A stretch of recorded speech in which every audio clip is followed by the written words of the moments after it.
Mini episode 1386 of the FDH Lounge is brought to you by Sportsology, delivering unconventional columns and webcasts about sports, TV, music, movies, and more. Follow them on the web at sportsology.com. The FDH Lounge. You want to schedule your life around it. A long time ago, on a gloomy, wet Cleveland spring night, two men stand alone amidst the late-night drizzle. Their voices echo across the vacant station parking lot as they debate the merits of the great American radio show that have been missing for far too long. On that night, an idea was born. That idea became the FDH Lounge.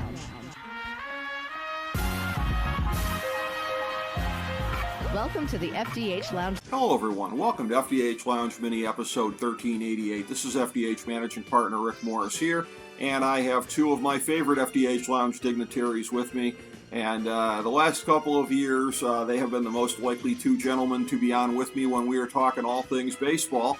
And you would be correct in deducing that's what we're doing today. It's the 2021 MLB Playoff Preview. And we are going through and taking a look at the AL and NL fields.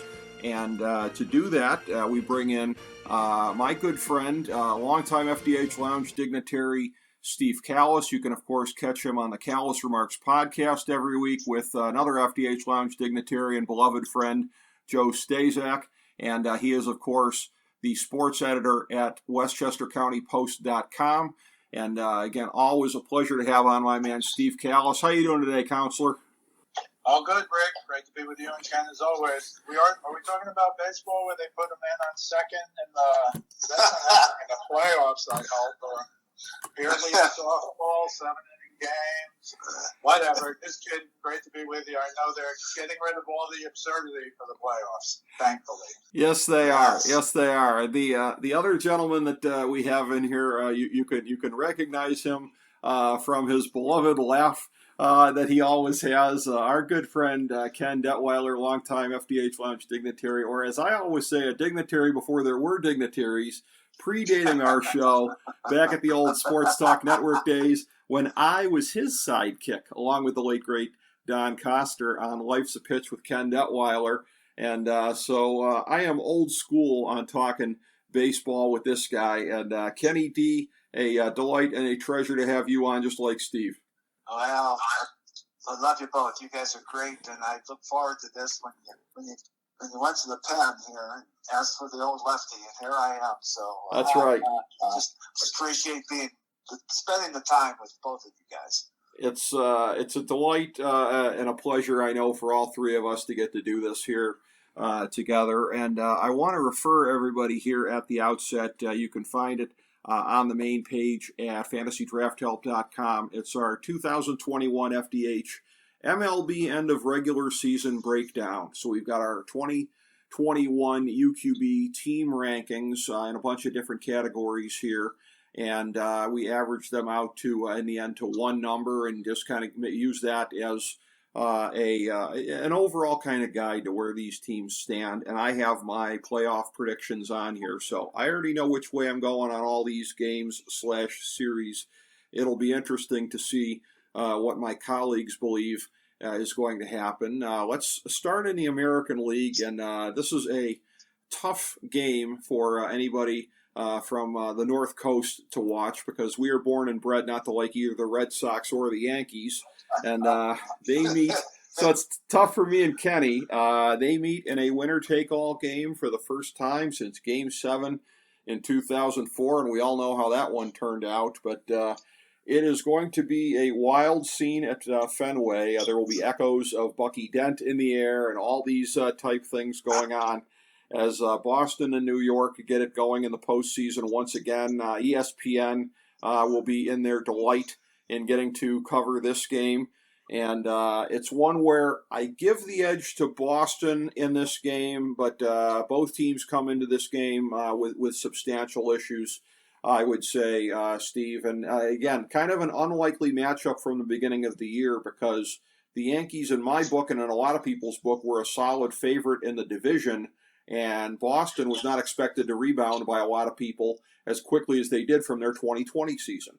Well, for the record, I don't remember what happened in 2004, and I don't want you to remind anyone in case they forgot what I did. It's another story for another time. Yeah, this is the quintessential matchup with the Babe Ruth rivalry, I've always called it. And, frankly, the Red Sox have gotten way better than the Yankees the last 20 years. But I'm going down to pitchers, and I know, when I was a kid, my old man said, I don't ever want you to bet on sports. But if you ever do, just bet baseball. Don't bet anything else. You just bet the starting pitchers. The good ones are going 9 all the. I'm talking 50 years ago. Sure. And obviously now we're in a totally different world where if the starter comes out for the 7th inning, it's like he pitched a complete game shutout. But that's where we are. This matchup is interesting to me for a number of reasons. Garrett Cole, he's been up and down. People have tried to make him a Cy Young candidate. I don't. Nathan Eovaldi, Sale pitched yesterday. I thought they might keep Sale for tomorrow. But they decided not to. He came back late. He was 5-1. He got knocked out yesterday. But for the year, Eovaldi had pitched well against the Yankees, and Cole had not pitched well against the Red Sox. And so I can give you the stats.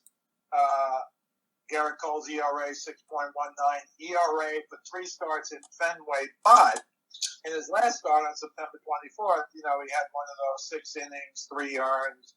They call that a quality start, which again, when we were young, 3 runs in 6 innings was not a quality start. But whatever. And Eovaldi, on the other side, had pitched great against the Yankees in Fenway. But his last start on September 24th, the same game against Garrett Cole, he gave up 7 earned in 2 2/3 innings. So I don't know where that leaves everyone's analysis. So his ERA is 5 in 3 starts, but he gave up 7 in 2 2/3, so he pitched out of his mind in the other 2 games.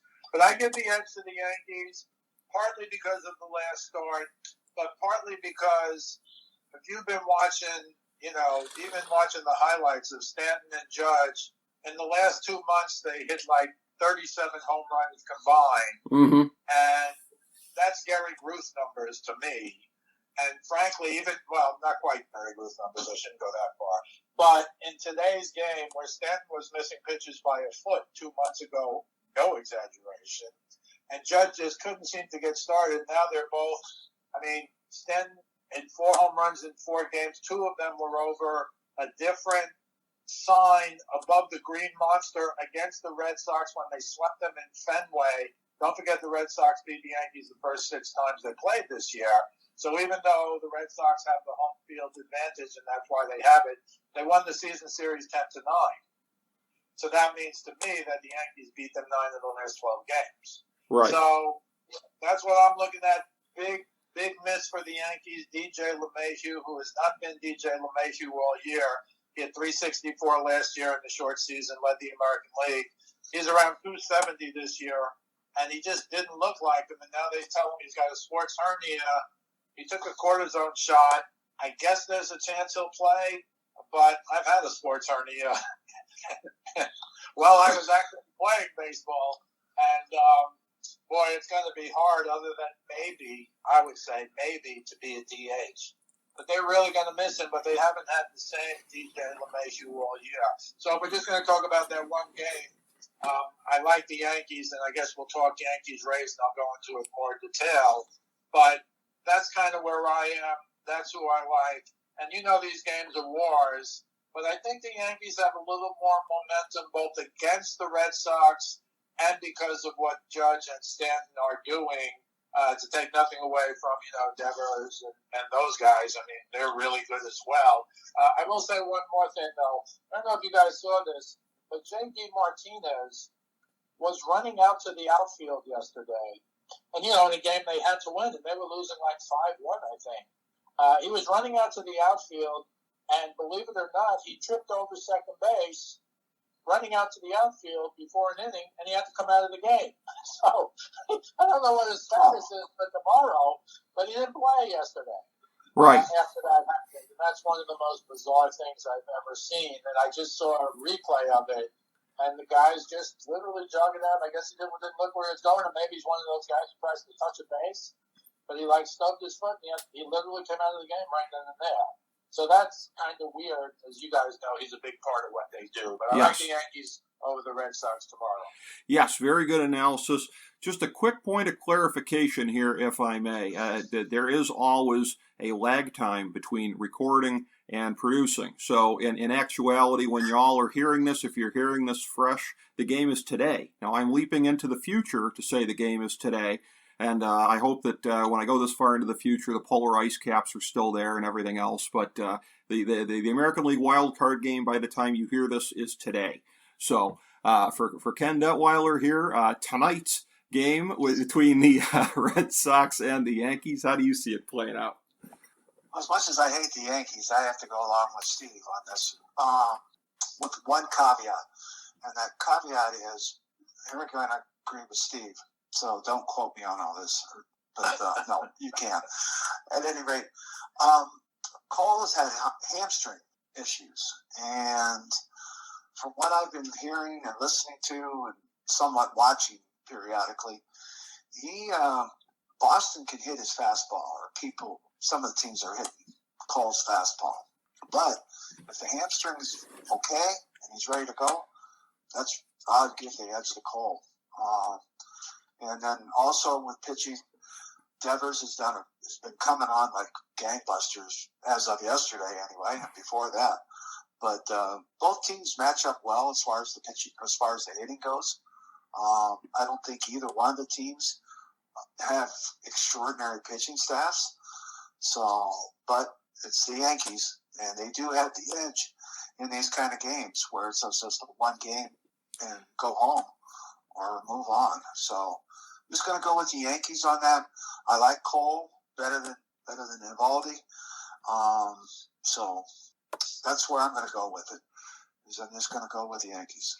I understand where both of you guys are coming from on that, and certainly the edge in starting pitching has to go to the Yankees, albeit we might not have thought that at midseason when they first started cracking down on things like Garrett Cole and the pine tar and all that kind of stuff, but he appears to have put that in the rear view, at least for now. And in looking at how this is going to go subsequently here, whether it's Boston against Tampa Bay or the Yankees against Tampa Bay, I must admit, as I said this at the outset, as somebody who doesn't like either team, I would rather be right about this because I don't know that Boston has the legs to go on a long run versus the Yankees. I guess I can see it a little bit easier of where they could really get it together and be the team that I thought was going to come out of the American League at the beginning of the year to begin with. So in terms of how this goes, though, for both of them, they've been looking up at Tampa Bay all year long. And in the case of the Yankees, they have a history of not getting it done against Tampa Bay in the postseason. So, Steve, I'll start with you here on Tampa Bay, what they would be looking at here in the American League Division Series. Well, I have to say, after watching every inning of all three games, Yankees, Tampa Bay playing for nothing, Yankees playing for everything, and Tampa Bay just manhandled them. I don't know how they do it. I go back to Joe Madden. I thought he was kind of the key, but Kevin Cash has taken his place and done as well or better. The things they do, the people they have, they invented the opener. They were the first to use the shift.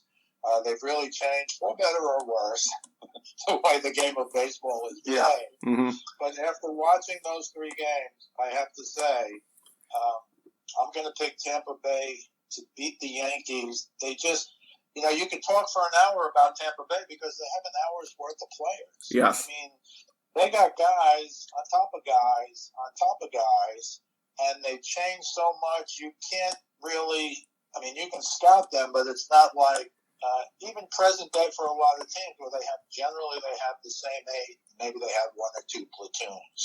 These guys, you just have no idea who's playing where.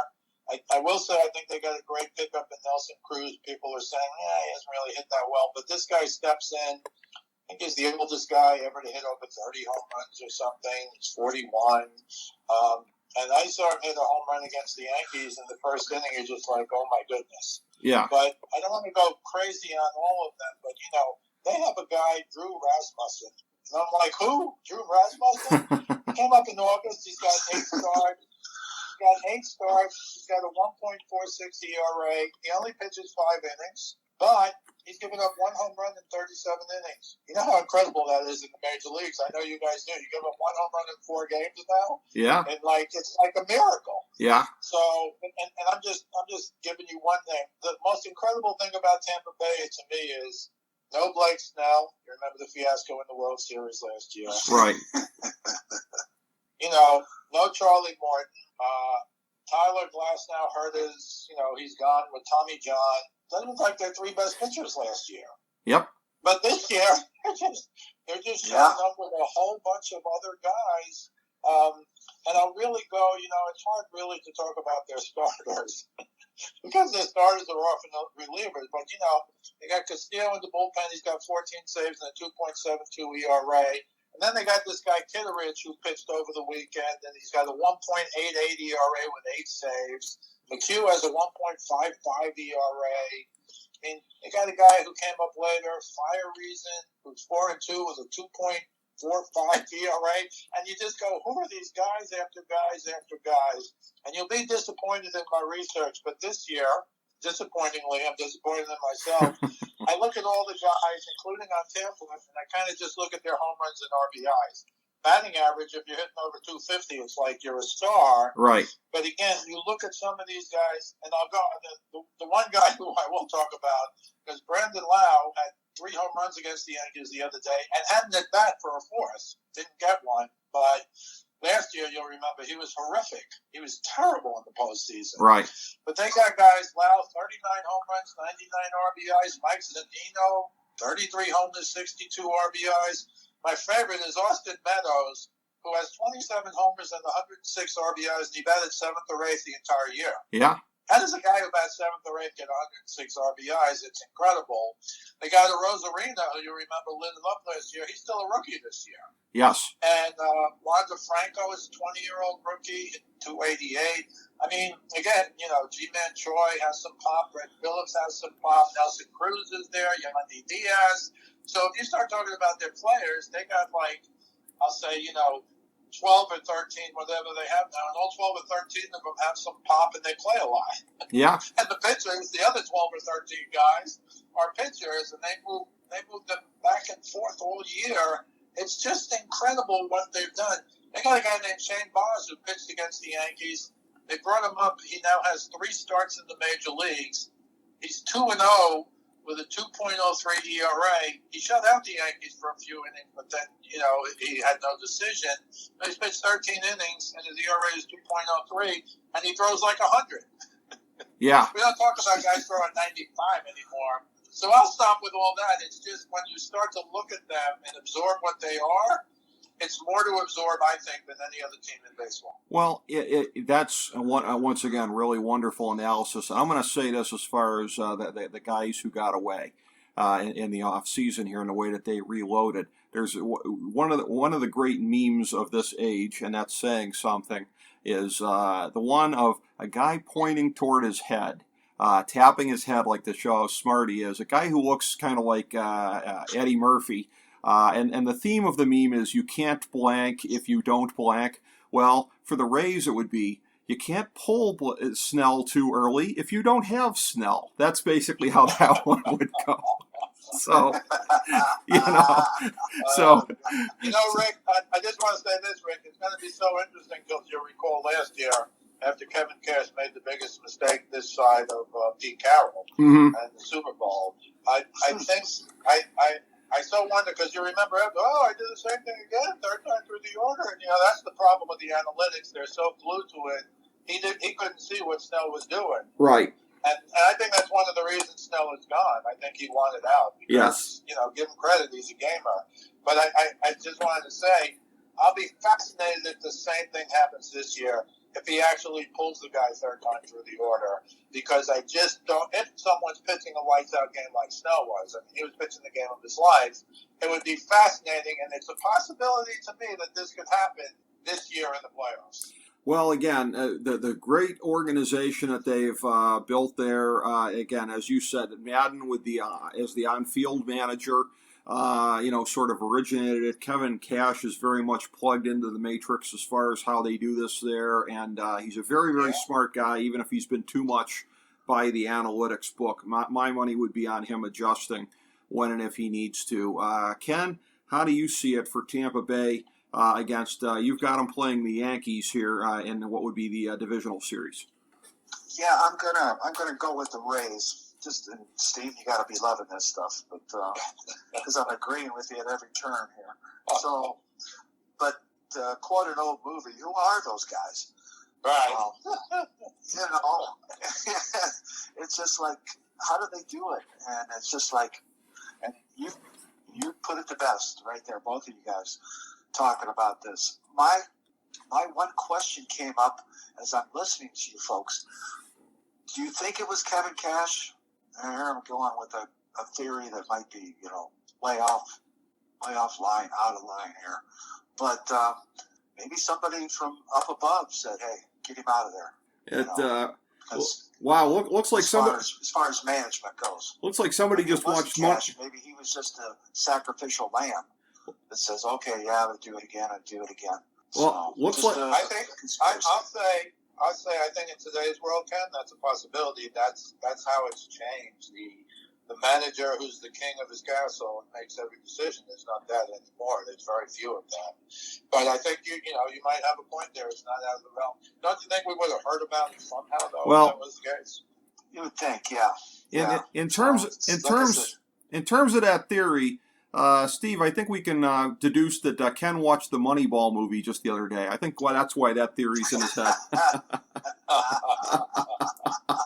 Well, when Art Howe was the manager of the Mets, they said they called down to him all the time. Yep. They told him what to do. Yep.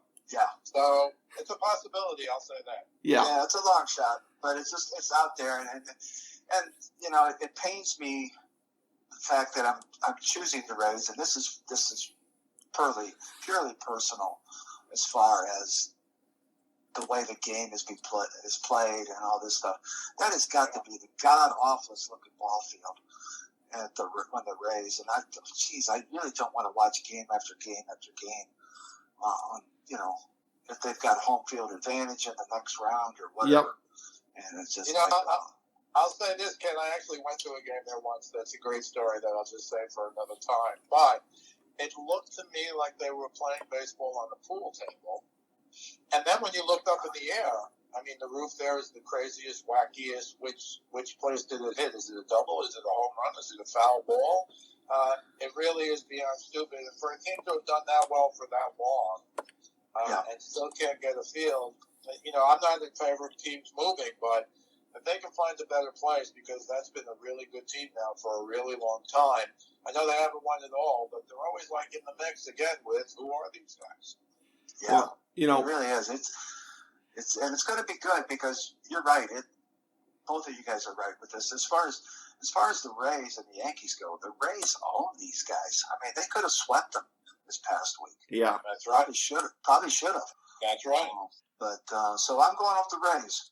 Yeah, I am as well. I'm saying Tampa Bay over Boston in 4. I will say, notwithstanding what you guys said, the negatives about Tampa Bay, and we could go beyond the crappy field / facility to the way that how analytics writ large is making the game much more unwatchable and all these other things. Notwithstanding that, for somebody like me, the power of spite outweighs everything else. I hate Boston. I hate the Yankees.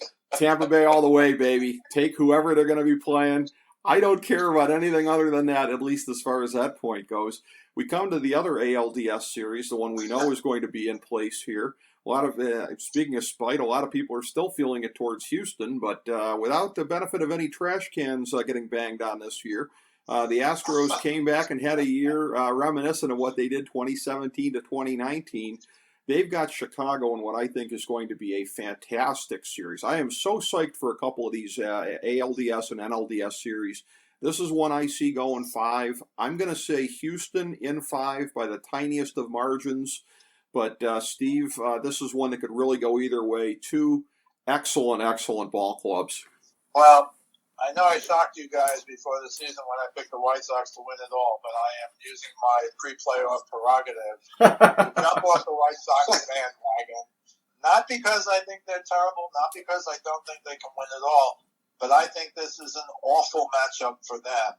And in my bracket, as with yours, if they somehow beat Houston, then have to play Tampa Bay. I just don't think they can beat them either. But I like the Astros, and I just want to give you a comparison that I saw between the Astros and the White Sox season series. The Astros won 5 games, the White Sox won 2. The Astros scored 35 runs, the White Sox scored 23. The White Sox did out homer of 9-7. But the Astros OPS is 682 to 659 for the White Sox. And here's where the big difference becomes, I think. The starter's ERA for the Astros is 3.30 to 4.66 for the White Sox. And the bullpen ERA is 3.12 for the Astros versus 4.79 for the White Sox. And I just think based on that alone, without saying anything else about anybody, I just think that's too big a hill for them to climb, although I like them. And don't forget, whatever we think of the cheaters, and I hate the Astros more than you guys, but they're still really, really, really, really good. Those guys are really good players. They should be sullied for life. But, you know, Altuve, 31 homers, 83 RBIs this year. Correa, healthy, 26.92. Yuli Gurriel, you love this stat, fellas. He became the 4th player in the history. I'm sorry, 1, 2, 3, 4, 5. He became the 6th player in the history of baseball to win a batting title, hitting .319, by the way, which is another comment on the game. Right. To win a batting championship at 37 years old or older, joining an incredibly illustrious group, including Ted Williams, George Brett, Tony Gwynn, Honus Wagner, and my eternal asterisk, Barry Bonds. Okay. So Yuli Gurriel joins that group. But now when you hit, you know, they got Michael Brantley who hit .311 and Yuli Gurriel hit .319. I'm not sure if there's any other team in baseball that had 2 regulars who hit 300 or better. And so I'm just afraid. I mean, I can go on and on about the White Sox, but Giolito kind of came back to the pack, 11-9 with a 3.5 ERA. Keuchel was 9-9 with a 5 ERA. I'm not saying they're terrible. You know, Lance Lynn, 11-6 with a 2.69. Rondon, 13-5, 2.37. They got guys, and Liam Hendricks round up with, 38-6. But I just think there's too much Greinke and McCullers. I mean, they got it all over in Houston, and they really are talented. We kill them for the cheating, and they should be killed for the cheating. But don't ever forget how good these guys are as baseball players. Which I'm disgusted to say that. But I like the Astros to beat the White Sox. I'm going to say in 6, and I'll also say Tampa to beat the Yankees in 6. I didn't say that before. Ken, how do you see this one going? Well, as much as I'd like to see a 1959 Sox versus Dodgers World Series again, when I first started getting into baseball, that shows you how old I was or am.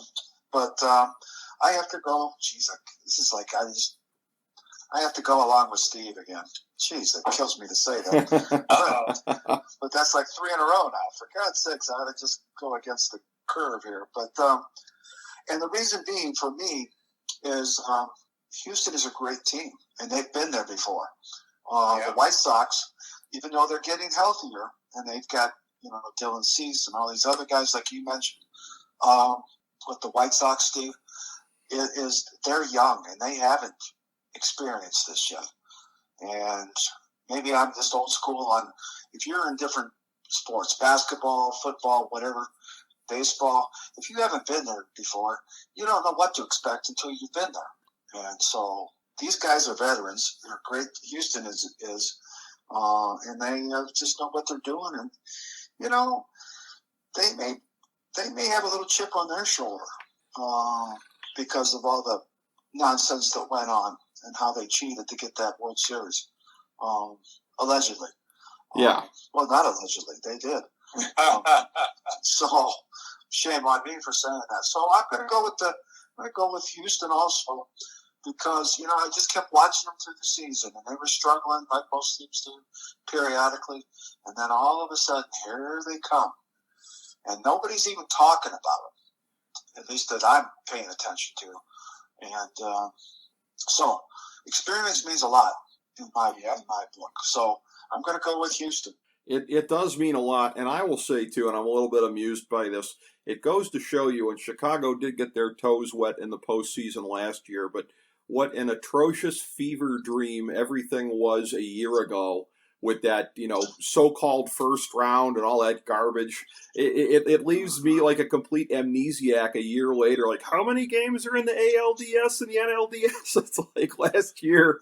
It just it was such a fever dream, like I say. But here we are, and they're actually, God forbid, they're actually playing games in the team's own parks this year. No neutral site games. Imagine that. So.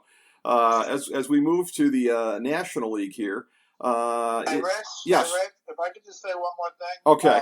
About the White Sox. Yeah. So this happened in the last day or two, I believe, of the regular season, where the Astros clinched home field advantage against the White Sox, and I think that's a big deal. I'm not the biggest guy in home field advantage. Obviously, you get the bat at the bottom of the ninth, and that is a big deal. But as compared to, football games or other things, I don't think it's quite as big as it is in football, for example. But the White Sox this year were 40-41 on the road. And for them to have to start in Houston where, we got to steal one of those first two games. And I'm not saying they won't. They might. But I'm just saying they're much better 53-28 at home, 40-41 on the road. Obviously, most teams are better at home than on the road. But that strikes me a 13-game differential. That's really a big deal. And, oh, by the way, under 500 for a team like the White Sox. And I also think Ken made great points about experience, which I just not talk about. They've been there before, whatever we think of them. And I think, Ken, the reason you don't hear a lot about them, I really think there's kind of a feeling we don't want to talk about them. We don't want the Astros. Remember last year, you didn't want the Astros to make the playoffs, and then, of course, they did, like in the last few days, and made a run.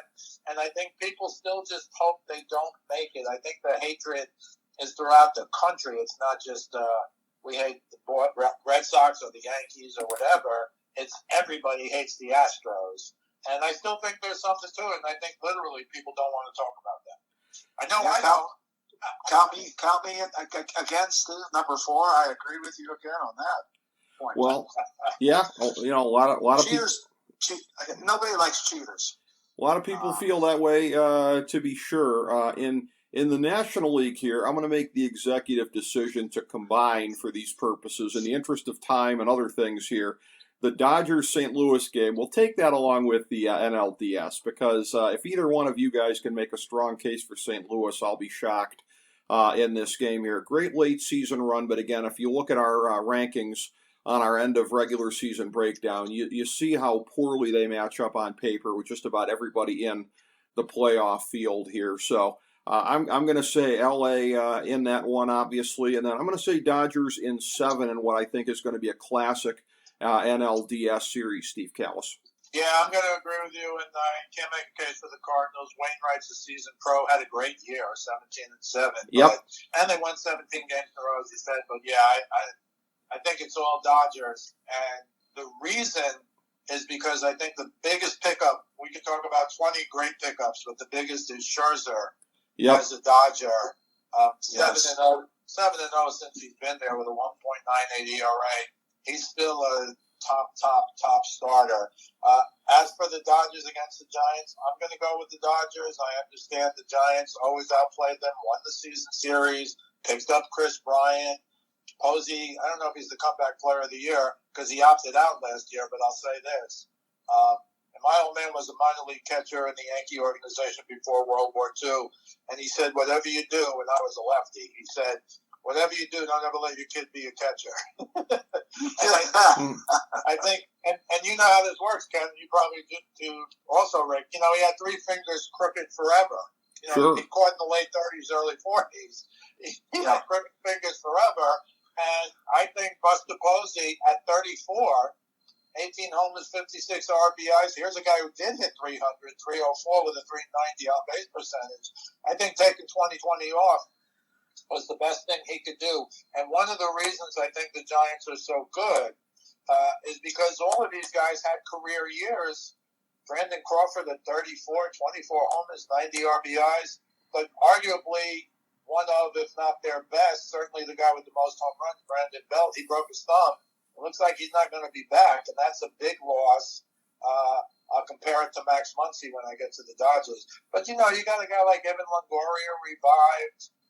Not great, but revived. And Yastrzemski's grandson, 25 homers, 71 RBIs. Yeah, he hits 224, and I guess I should mention that once in a while. But his OBP was 311, so he's, you know, plus 80, whatever it is, or 90, 87. And even a guy like Wilmer Flores, the ex-Met, big hits, 18 homers, 53 RBIs.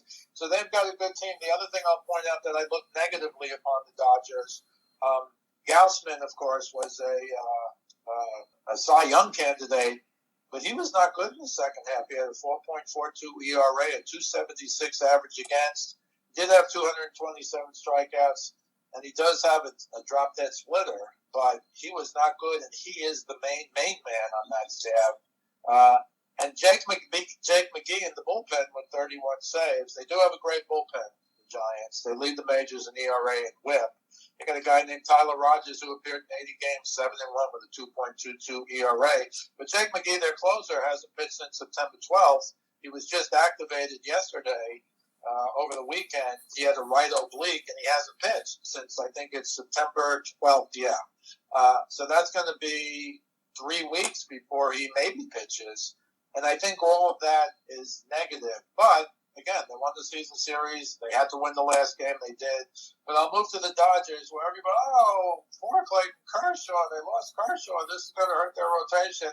And you guys know we've talked about this the last few years. Clayton Kershaw is Sandy Koufax in the regular season, and I get grief for saying that, but go look at their records. But he's terrible in the postseason. Now he's moved up from terrible to awful. You know, he pitched pretty well there. I remember when he pitched that play-in game and he threw like a 7-inning shutout. And I'm like, does that really count as a postseason game? I mean, really? Does it? You're playing a team that's like the 7th best in baseball. But whatever, his numbers are getting almost average. But I don't think it's a big loss at all because I'll say it again. Max Scherzer is easily, to me, the biggest pickup. And don't forget how good Walker Buehler is. Oh, and how about Julio Urias, 20-3? Yep. Does anybody know this guy won 20 games? Right. I mean, it's just incredible. So you got Scherzer 7-0 with a 1.98 going against the Cardinals, so that's going to help the Giants, yes. But Buehler was 16-4 with a 2.47 ERA. This Tony Gonsolin came up late, 4-1 with a 3.23 when he started. Urias, I don't know why. How is he not the Cy Young winner? He's 20-3 with a 2.96 ERA.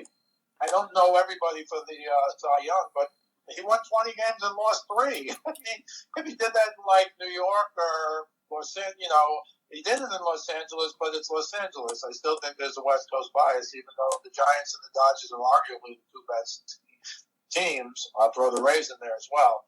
But, you know, they got Mookie Betts, who has, in my view, been quiet. But they picked up Trey Turner. He led the league in hitting, 328. And, you know, you can go on and on. But Max Muncy, 36 homers, 94 RBIs, a huge loss. I don't know if you saw that play at first, Ken, the quintessential. The glove he's catching the ball while the guy's hitting the glove, and they just wrecked the wrist. I think the latest update, he's certainly not playing in the play-in game. It doesn't look like he's going to be around for the playoffs. And I won't even go down the numbers. I'll just say the names. Justin Turner, Corey Seager, A.J. Pollock, Chris Taylor. Cody Bellinger had a horrific year.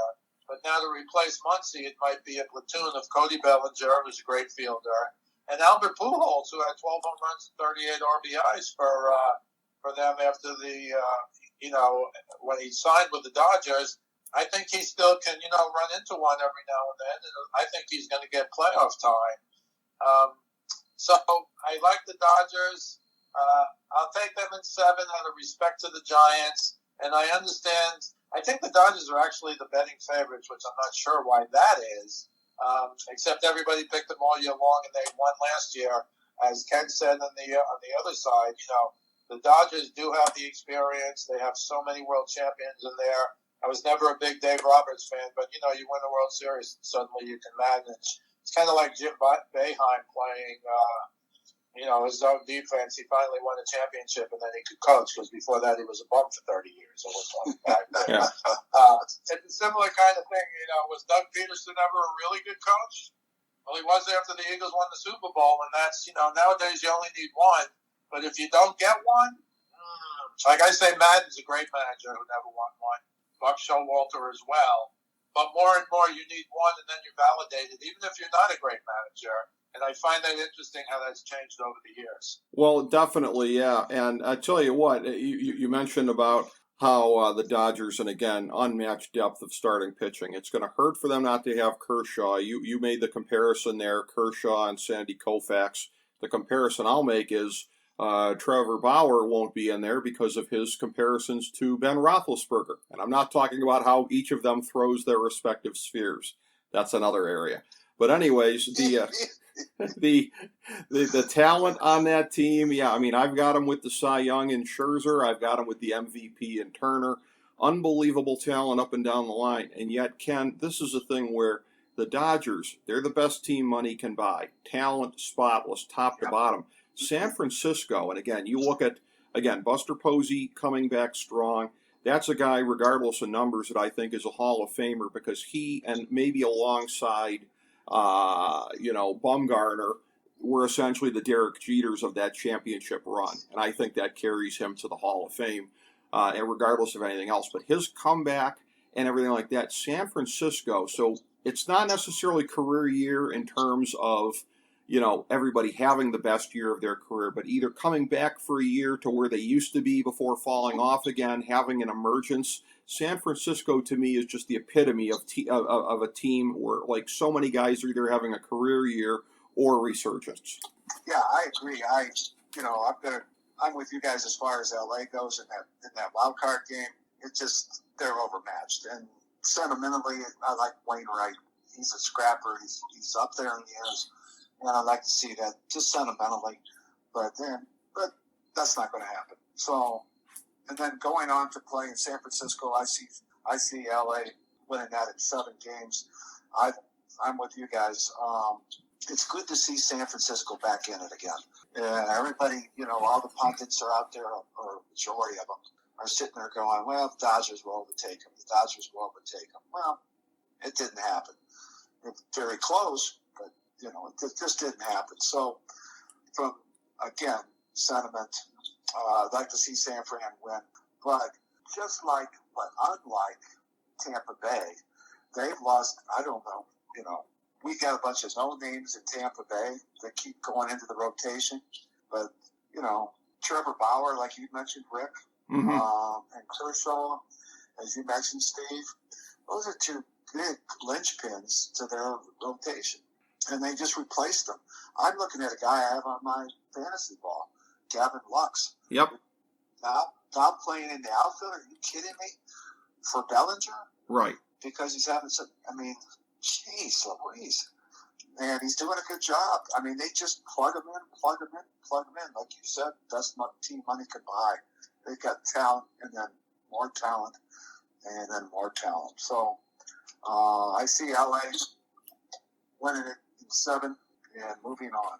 And it should be an amazing series. And again, for as much as everybody and their grandmother is going to be talking about Boston and the Yankees, the excitement that I have for Dodgers-Giants in October, because we've so rarely ever gotten to see it. I think there was a 3-game series in '62 when San Francisco ended up winning the pennant when they were tied in the regular season. But Dodgers-Giants in the postseason is such a rarity.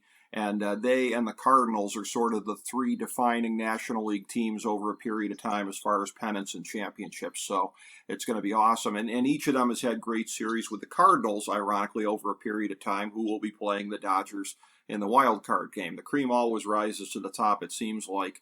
and in what we might call the Henry Aaron series, the last one we haven't talked about yet here in the NLDS. It's going to be Milwaukee, and thank you, Milwaukee and Atlanta. I see this one going 7. I think it's going to be absolutely amazing. I said I was psyched for a couple of these NLDS and ALDS series. I think it's going 7. Steve Kallas, I lean towards Milwaukee, but by the tiniest of margins. Atlanta got it going in the second half of the year, but it's been an uneven year for them, to say the least. I lean towards Milwaukee as well, but this is what Ken was talking about before with the Astros. You talk about Atlanta, and I'll talk about them first. You know, Charlie Morton left Tampa, wound up in Atlanta 14-6 with a 3.34 ERA. He's also 7-3 in the postseason, and was real big last year for the Tampa Bay Rays. And Max Fried, I think, has the best curveball in baseball. He's 14.07 with a 3.04. They got Ian Anderson and Drew Smiley. But they also have, I think there was only one other infield, but I couldn't find out who it was, where all 4 infielders had 25 or more homers. So you got Freddie Freeman with 30 and Ozzie Albies with 31, with Ozzie Albies with 30. Austin Riley with 33, and Dansby Swanson with 27. Again, I understand the different era we're in. We should probably add some strikeout totals to all the home run totals I mentioned. But, you know, you got a guy like Adam Duvall who comes over and drives in 45 runs in 55 games and finishes the season overall with 38 homers and 113 RBIs. That's a scary lineup, but I don't know how much you guys have watched Milwaukee. I watched them a little more at the end of the year, and if you get a chance, and you will here, to see Josh Hader pitch, he might be the most dominant reliever I've seen in years, you know, this side of Mariano. This year, he pitched 58 2/3 of an inning, and he gave up 25 hits. Yeah. Think about that. 25 hits and 58 hits. You know, if you go a little less than a hit an inning, you're like a star. Right. And his whip this year is 0.835. You never hear of whips that start 0.8. Right. You do hear 0.9 on a guy who has an incredible year. And if you got a 1 or a low 1, 1.0, whatever, you're incredible. Right. This guy was virtually unhittable, and they have 3 top starters, Corbin Burns, Brandon Woodruff, and Freddie Peralta. I mean, they've got incredible pitching. Now, they did lose Devin Williams. I don't know if you guys heard about this. Broke his hand punching a wall. Yes. You know, apparently didn't see Bull Durham. Right. And I'm not even trying to be funny, but you know, they got those 3 starters. To me, are as good as any 3. And Hader right now is the most dominant pitcher in baseball to me. And you could argue has been for a couple of years, and he's lost in Milwaukee. And then when you get to the numbers, as always, you know, Avisel Garcia, 29-86. Luis Urias, 23-75. Everybody's got a bunch of these guys. Willie Adames, who came on, 20 homers, 58 RBIs. And they've got these guys. Christian Yelich had a terrible year for him. Yes. Terrible year. Yes. 9 homers, 51 RBIs, 248 batting average. All year, everybody said, can he come back? Can he come back? Well, maybe he gets a fresh start now. But even though he hit 248, fellas, you guys, especially you, Ken, will appreciate it. 362 OBP. And when you go over plus 100 OBP, that's incredible. And he was also 9 for 12 in stolen bases. I know I'm stretching a little. I kind of like Yelich. But they also have guys like, I don't know where they got the Old Timers Club from, but Lorenzo Cain. 13 for 15 stolen bases. Jackie Bradley Jr., 7 for 8. Jace Peterson, 10 for 11.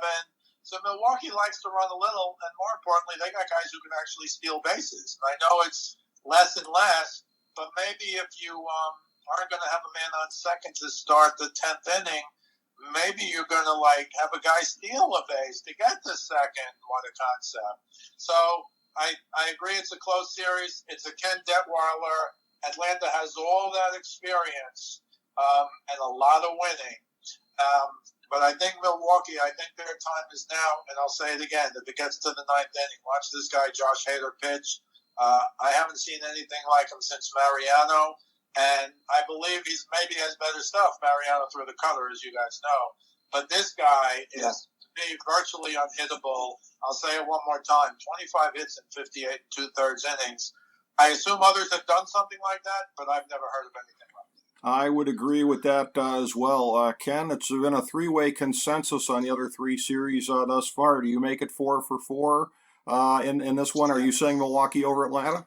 Yeah, I do. And for a couple of different reasons, or maybe the main reason is I think Milwaukee's staff, not only Hader, but I think the whole staff is underappreciated and not talked about enough compared to some of these pitching staffs that are in the playoffs. I just think they're definitely, and I was, on the FDH MLB breakdown that you had, Rick, which is outstanding, and everybody should get in there and watch and look at this and learn.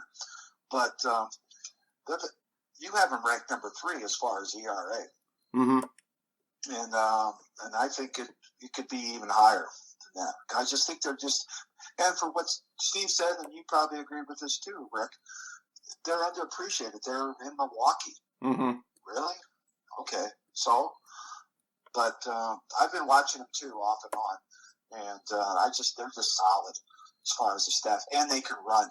And yeah. So, but they yeah, can. I'm gonna have to go with the Brewers. Yeah, so we all agree on those then. All right, moving ahead to the League Championship Series here.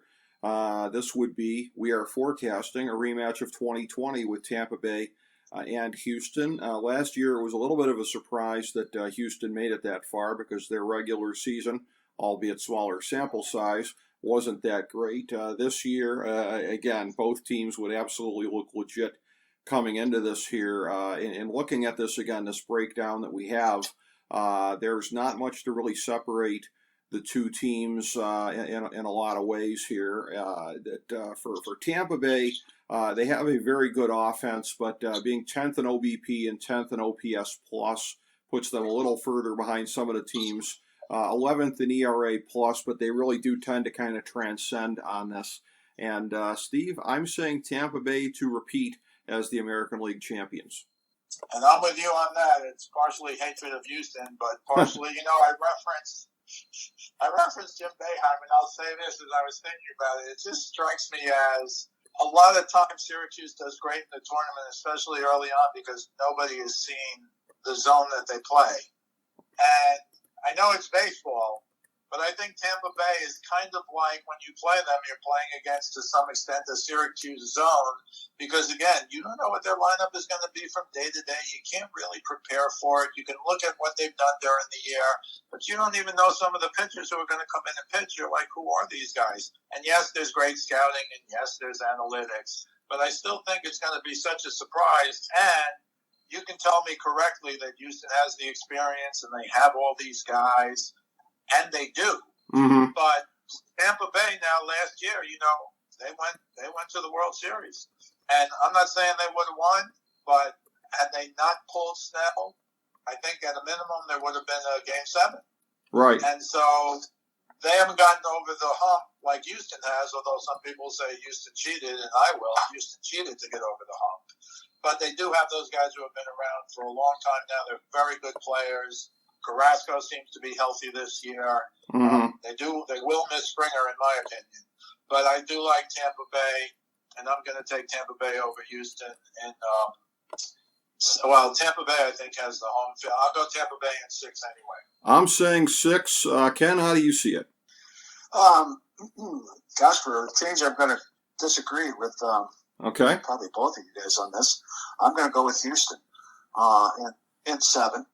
And simply because maybe I'm just picking this down. The main reason why I'm picking Houston over Tampa Bay is simply because I know what it's like to be chewing on a bone for a year. Mm-hmm. Where you're accused of something, and you've got basically the same team coming back, and blah blah blah. Right. And they've got something to prove. They're chewing on a bone. Because these guys at this level are super, super competitive. So for that reason, I'm going to go. And this is going to be a phenomenal series, I think. Both NL and the AL. Mm-hmm. But no, I've got to go with Houston simply because I think they've got it in the back of their mind. And whatever it's going to take is what they're going to do. They definitely do have the motivation, no question about that, on a couple of different levels, both from the doubters the last couple of years about how they could do it honestly to the fact that they lost after clawing back last year in the American League Championship Series to Tampa Bay. For the Dodgers, this is a rematch of NLCS a couple of years back against Milwaukee. And bottom line is I see it going the same way, Steve Kallas. I'm going to say 6 games this time. Dodgers over the Brewers. I don't have a whole lot to add except I'm with you. They're just too deep. Their pitching is too good. Although Milwaukee, in my view, has as good a pitching staff as they do. But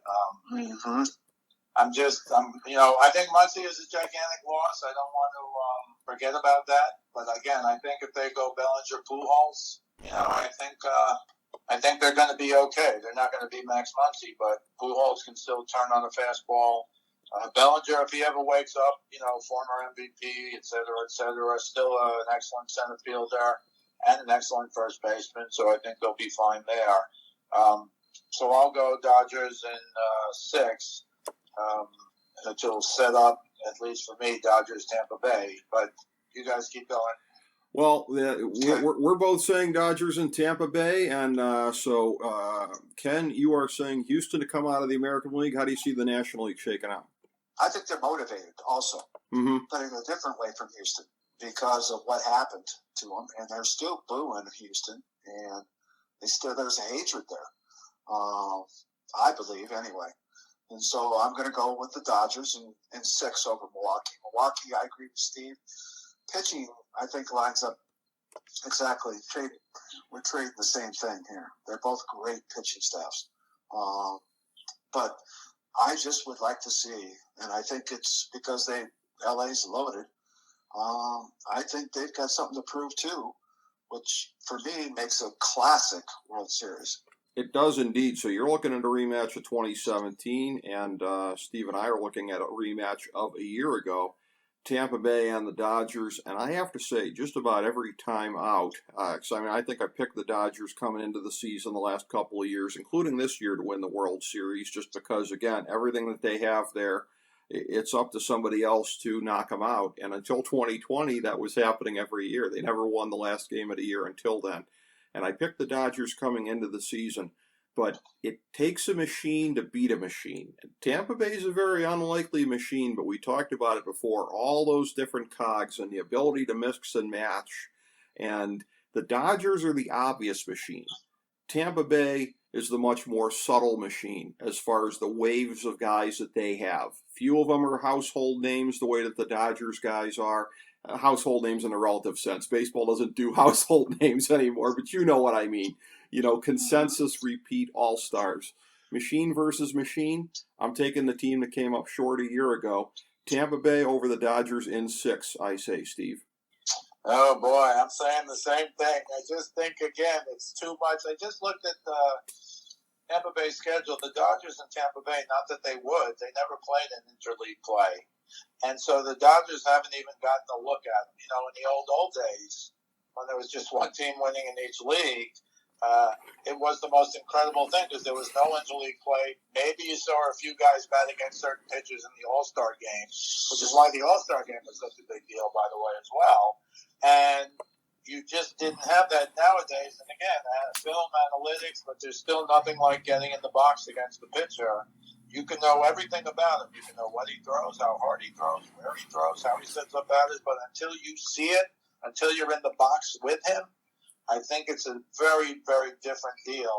And once again, I just think, I mentioned Boeheim before. I looked at the Dodgers, Tampa Bay. I looked at Tampa Bay's schedule this year. The Dodgers did not play them in interleague play. Again, once upon a time, decades ago, one team in each league. They didn't play against each other. Maybe a few guys in an All-Star game faced a pitcher, which is why the All-Star game was such a big deal way back when and isn't anymore. But no interleague play with them, so they have not seen Tampa Bay. So they're, in my view, facing, the Jim Boeheim zone, for lack of a better term. So I think they do have enough. They have experience. Yes, the Dodgers won. But Tampa Bay has a lot of World Series experience. I don't think Brandon Lau will be horrific like he was last year. And I think you're going to see so many pitchers in every game that they have a chance to just kind of confuse and befuddle the Dodgers. Don't get me wrong. The Dodgers are great. Scherzer, not a great postseason pitcher. I think he'll be great tomorrow. I think he has a chance to be great. He's not Clayton Kershaw. But I still think that Tampa Bay, long term, has a better opportunity because they're throwing so many different things at the Dodgers. And yes, they did it last year, but I'll say it again, in my opinion, that was aided by one of the greatest mistakes in the history of the World Series. So I do like Tampa Bay. I'll say Tampa Bay in 7 because I do think, obviously, they're evenly matched. And, of course, if the Dodgers win, I wouldn't be surprised. But I'm going Tampa Bay this year for a total change-up. Very good points there, Steve. Very good. And Ken, as far as it goes with you, so we both, Steve and I, are picking Tampa Bay to avenge the 2020 World Series. Are you picking the LA Dodgers to avenge the 2017 World Series and defend their championship from last year? I am. I'm seven games, and I think LA's going to beat Houston for the reasons I've said. At least that's my wish and my hope. Because of how I feel about what happened with Houston and how they never took the trophies back from them or anything like that. So both teams, the Dodgers in my mind, have a swagger that they just look at, okay, we lost Muncy. Let's go, like Steve said, let's just go plug in Bellinger or Pujols. Same way with, we were talking about Trevor Bauer and Kershaw. They just plug them in. And then tie that together that they have a swagger, which goes hand in glove. They expect to win, which all these teams do.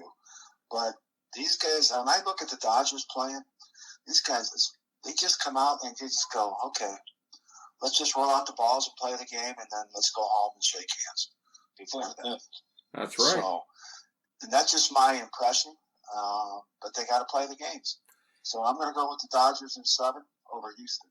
Well, we all three of us have the Dodgers being there, which is not a surprise for as great and as loaded that they are. The Dodgers being in the World Series, the level of surprise to that would be approximate to the level of surprise of the three of us having an outstanding segment together. Because when I have you guys on the show here, it always happens. I cannot thank you enough, Steve and Ken. Thank you both for such an amazing show here today. Always great to be with both of you guys. Yeah, thanks for having me. And same thing with me. Steve, you, and Rick are awesome. And so it was a great privilege, and thank you very much for including me. Well, I couldn't do it without all three of us here together. It just wouldn't be right. It was outstanding. Hopefully we'll get a chance to revisit here before the World Series. But for our 2021 MLB preview for the playoffs, this was just so much fun to do. Thank you both, Steve Kallas and Ken Detwiler, for being here with me, Rick Morris, for this FDH Lounge mini episode.